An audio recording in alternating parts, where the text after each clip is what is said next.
Assalamualaikum warahmatullahi wabarakatuh. Perkenalkan, nama saya Desi Eka Wardani dari Prodi Pendidikan Jasmani Universitas Megareski Makassar. Di sini saya akan menjelaskan tentang landasan bimbingan konseling. Landasan dalam bimbingan dan konseling pada hakikatnya merupakan faktor-faktor yang harus diperhatikan dan dipertimbangkan khususnya oleh konselor selaku pelaksana utama dalam mengembangkan layanan bimbingan dan konseling. Ibarat sebuah bangunan, untuk dapat berdiri tegak dan kokoh tentu membutuhkan fondasi yang kuat dan tahan lama. Apabila bangunan tersebut tidak memiliki fondasi yang kokoh, maka bangunan itu akan mudah goyah atau bahkan ambruk. Demikian pula dengan layanan bimbingan dan konseling, apabila tidak didasari oleh fondasi atau landasan yang kokoh, akan mengakibatkan kehancuran terhadap layanan bimbingan dan konseling itu sendiri, dan yang menjadi taruhannya adalah individu yang dilayaninya. Secara teoritik, bahkan hasil studi dari beberapa sumber, secara umum terdapat 4 aspek pokok yang mendasari pengembangan layanan bimbingan dan konseling, yaitu landasan filosofis, landasan psikologi, landasan sosial budaya, dan landasan ilmu pengetahuan dan teknologi. 1. Landasan filosofis. Landasan filosofis merupakan landasan yang dapat memberikan arahan dan pemahaman khususnya bagi konselor dalam melaksanakan setiap kegiatan bimbingan dan konseling yang lebih bisa dipertanggungjawabkan secara logis, etis maupun estetis.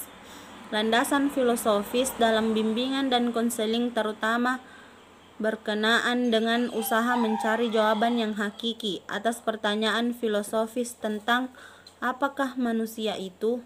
Untuk menemukan jawaban atas pertanyaan filosofis tersebut, tentunya tidak dapat dilepaskan dari berbagai aliran filsafat yang ada, mulai dari filsafat klasik sampai dengan filsafat modern dan bahkan filsafat postmodern. 2. Landasan psikologis. Landasan psikologis merupakan landasan yang dapat memberikan pemahaman bagi konselor tentang perilaku individu yang menjadi sasaran layanan. Untuk kepentingan bimbingan dan konseling, beberapa kajian psikologi yang perlu dikuasai oleh konselor adalah tentang A. Motif dan motivasi. Motif dan motivasi berkenaan dengan dorongan yang menggerakkan seseorang berperilaku baik. Motif primer yaitu motif yang didasari oleh kebutuhan asli yang dimiliki oleh individu semenjak dia lahir, seperti rasa lapar, bernafas, dan sejenisnya, maupun motif sekunder yang terbentuk dari hasil belajar, seperti rekreasi, memperoleh pengetahuan atau keterampilan tertentu, dan sejenisnya. B. Pembawaan dan lingkungan. Pembawaan dan lingkungan berkenaan dengan faktor-faktor yang membentuk dan mempengaruhi perilaku individu. Pembawaan yaitu segala sesuatu yang dibawa sejak lahir dan merupakan hasil dari keturunan yang mencakup aspek psikofisik seperti struktur otot, warna kulit, golongan darah, bakat, kecerdasan atau ciri-ciri kepribadian tertentu. C. Perkembangan individu.